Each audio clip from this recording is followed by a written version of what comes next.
Good morning students.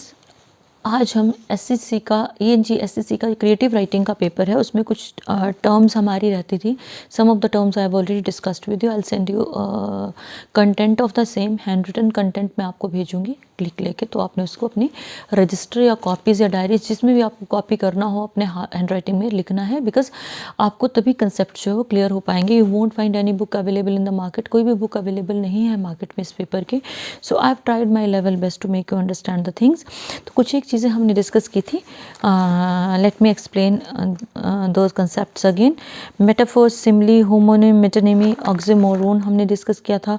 personification, irony, alliteration, onomatopoeia, homophone, rhyme and sonnet I've discussed with you. Lyric I've discussed with you. Ode, ballad, epic in detail. Plot discuss किया है, character किया है, what is tragedy, हमर्शिया क्या है, flaw in character, जो हमारा weakness होता है कैरेक्टर का वो हमर्शिया है, और कॉमेडी हमने आपसे मैंने डिटेल में डिस्कस किया। What is a short story. Short story is a work of fiction. Fiction क्या होता है, जो इमेजिनरी जो कहानियाँ होती हैं, काल्पनिक कथाएँ, उसमें शॉर्ट स्टोरी क्या है, 2, 3, 4 पेजेस की ये कहानी रहेगी। इसमें जो है वो क्या है, डायलॉग नहीं रहेंगे। ये बिल्कुल नॉवल वाले पैटर्न पे लिखी जाती है, किसी थीम पे ये बेस्ड होती है, और ये जो इसमें है एक्शन, थॉट और डायलॉग को कैरेक्टर्स के थ्रू ऑर्गेनाइज किया जाता है। एक प्लॉट रहता है, और ये फैंटेसी हो सकती है, रियलिज्म हो सकता है, नेचुरलिज्म हो सकता है, कुछ भी हो सकता है। अगर हम शॉर्ट स्टोरी की बात करें तो द गिफ्ट ऑफ द मैजाय आपको, आप जो है वो अभी एसएससी के पेपर्स में ही कर रहे हो, ठीक है।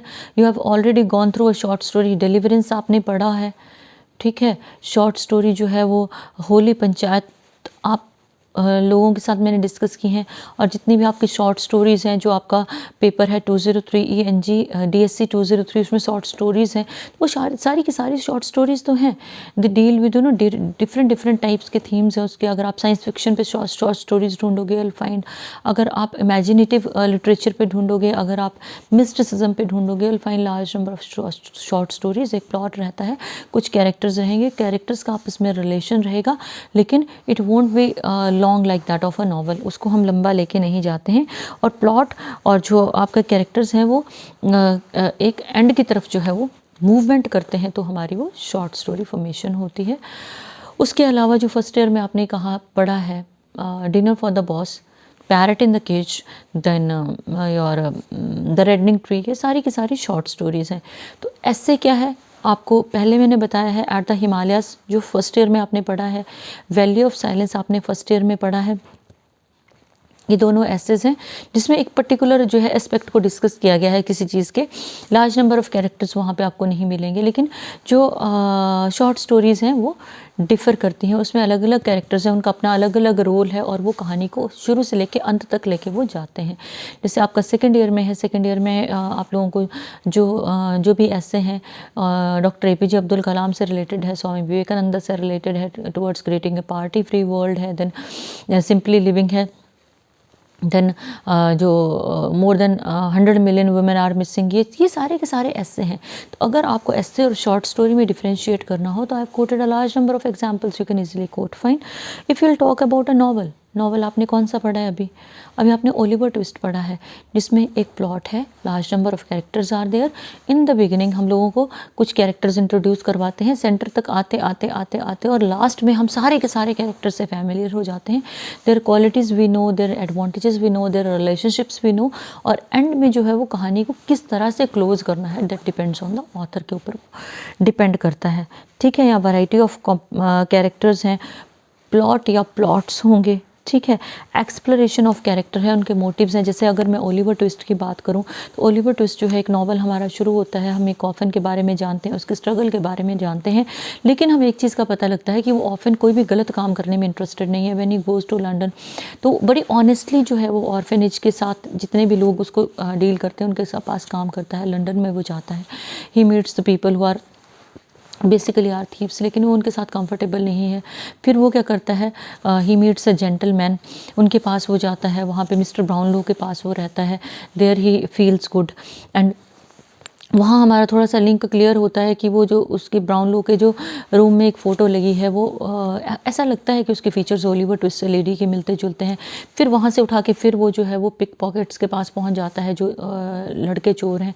फिर वहाँ से वो एक घर में चोरी करने का प्लान बनाते हैं। He goes with them there, उसके पास कोई ऑप्शन नहीं था।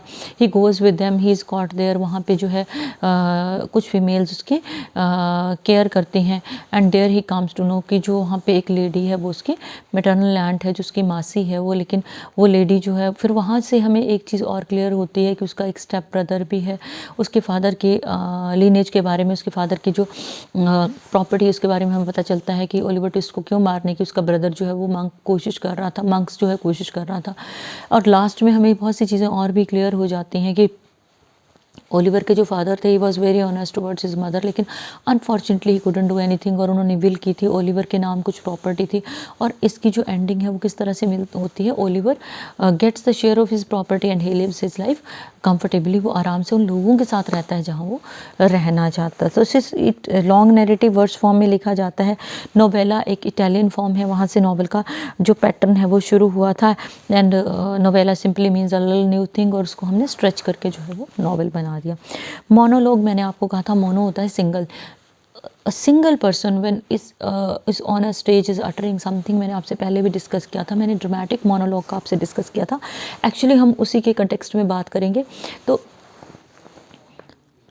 जो ड्रामेटिक मोनोलॉग है, what is it is in dramatic monologue there is a single character. एक कैरेक्टर बैठा होता है, अपनी फीलिंग्स को वो एक्सप्रेस करता है। दूसरा character as an interlocutor role play करेगा, वो कुछ भी नहीं बोलेगा।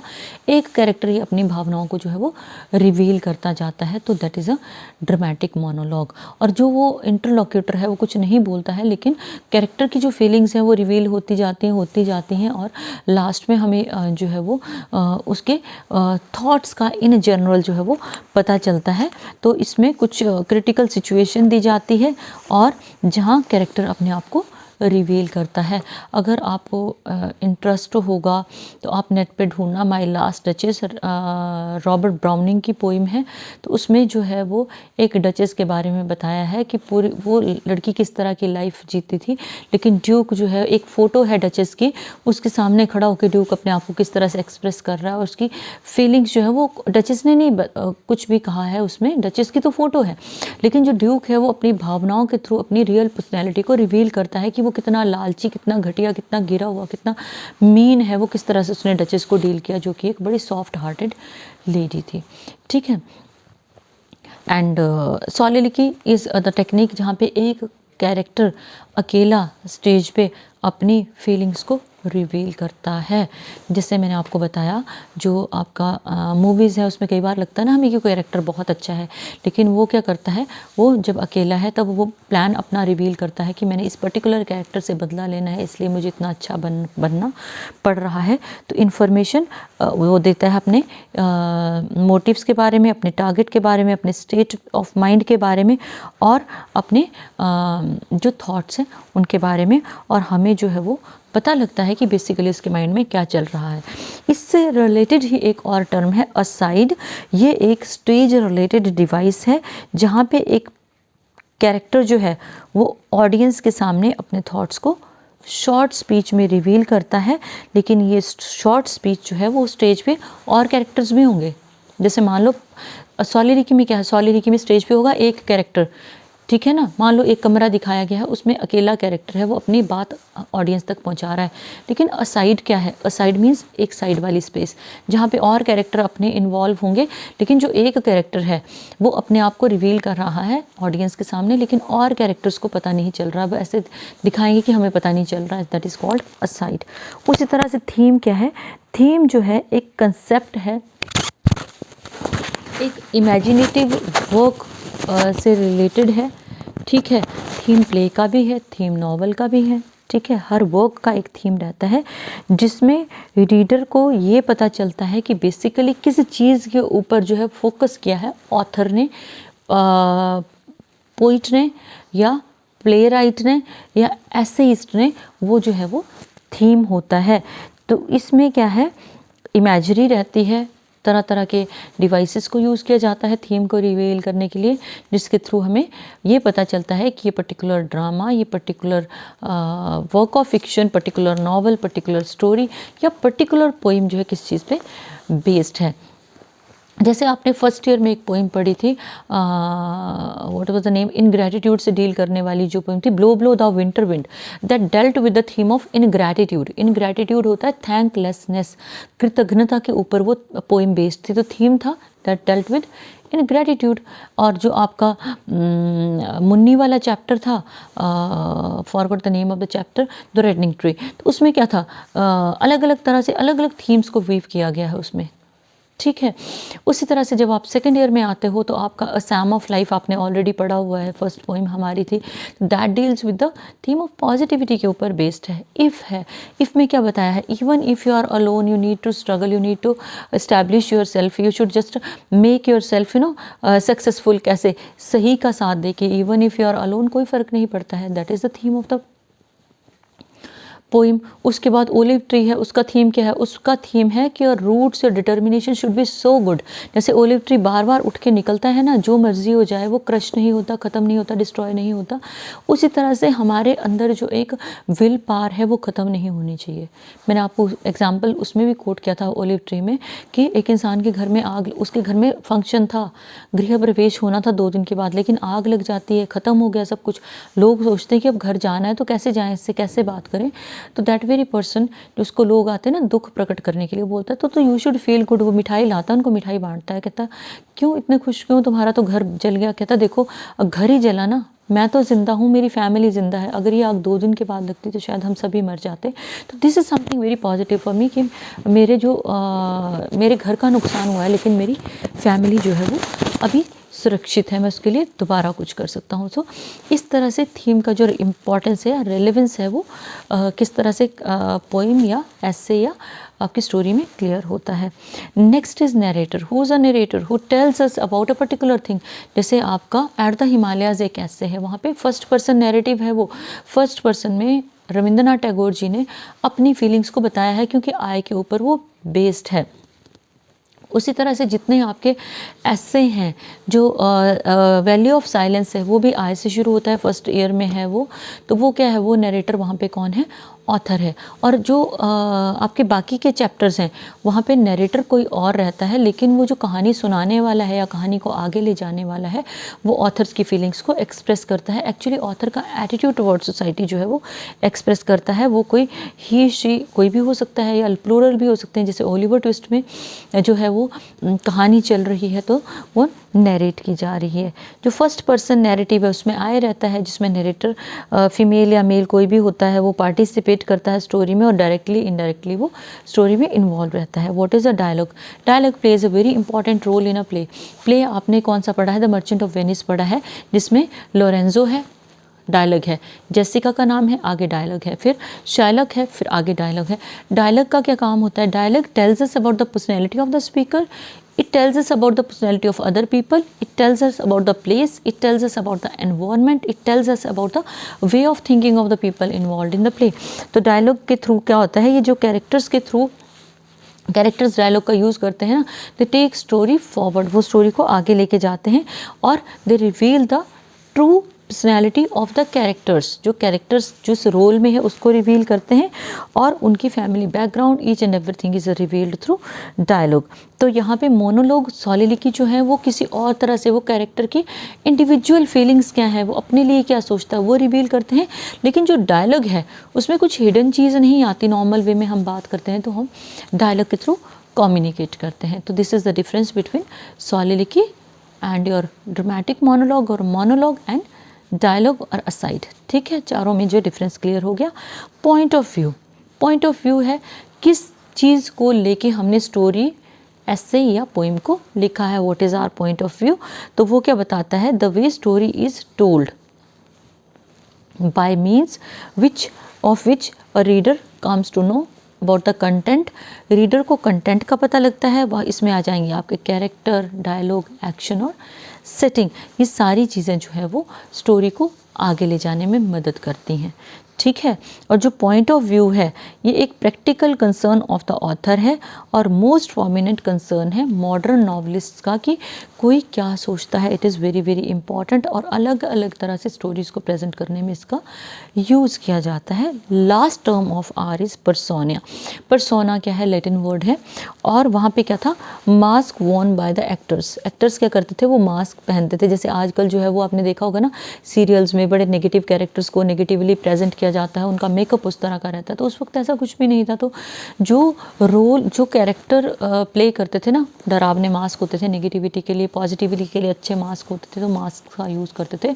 परसोना इस पर्सनैलिटी ऑफ द कैरेक्टर, कि मेरी पर्सनैलिटी देखो एज आरती गुप्ता तो ये है, लेकिन अगर मैं किसी प्ले में कोई रोल प्ले कर रही हूँ ना, किसी प्ले में मुझे किसी का रोल दिया गया है, तो वहाँ पे मेरी पर्सनैलिटी तो अलग होगी ना। वहाँ पे मान लो मुझे किसी डॉक्टर का रोल दिया गया है, नॉट एज अ टीचर, तो वहाँ पे मेरी पर्सनैलिटी डॉक्टर वाली होगी, बिहेवियर वैसा होगा, ड्रेसिंग वैसी होगी, मेरा वे ऑफ टॉकिंग वैसा होगा, ऑल ओवर पर्सनैलिटी मेरी ट्रांसफॉर्म होगी, मुझे चेंज करना पड़ेगा खुद को। तो मैं आरती एज अ टीचर नहीं रहूँगी, आरती एज अ डॉक्टर मुझे खुद को वहाँ पे प्रेजेंट करना है। सो रोल जो है वो पर्सन का, it is very very important. Particular individual जो है वो रोल कैसे अपना प्ले करता है। फर्स्ट पर्सन स्पीकर आता है प्ले में, फर्स्ट पर्सन इज़ आई, जो कि हमें पोइम के बारे में बताता है। जैसे आपका मिल्टन का पैराडाइज लॉस्ट है, उसमें अलग अलग तरह के से इंट्रोड्यूस किया गया है। इन्वोकेशन टू द म्यूज़ रहता है जो आई से शुरू होता है, ठीक है। गुलिवर ट्रेवल्स है जिसमें गुलिवर ने आई से नैरेटिव को शुरू करके अपने बारे में बताया है कि I had been to this place. Four type के जो एरियाज़ को उसने डिफाइन किया है, तो वहाँ पे उसने आई से शुरू करके अपने नैरेटिव को फिनिश किया है। So this was all about your literary terms. When I will send you this very video, I will send you clicks of the terms also, जो मैंने रजिस्टर पे आपके लिए कंटेंट प्रिपेयर किया है। तो आपका ट्रांसलेशन वाला पेपर है, अब मैं उसकी भी आपको क्लिक्स सेंड करूँगी।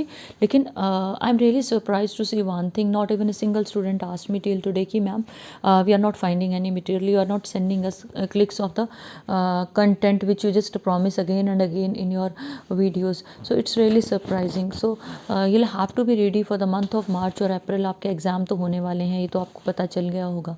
तो आप लोगों ने अकॉर्डिंगली अपनी प्रेपरेशन रखनी है, क्योंकि ऐसा ना हो कि SSC के पेपर में आप लोग फेल हो जाओ। सो be ready with your content whatsoever I am sending you, and rest of the content you'll have to get it photo stated from the market. If you would like to have the content, then you'll make me phone call. I'll leave it the place you would like to have it. जहाँ भी आपको लगेगा कि आप किस book store पे छोड़ना है, I'll leave it there and get it photo stated from that very place in the market. Good day.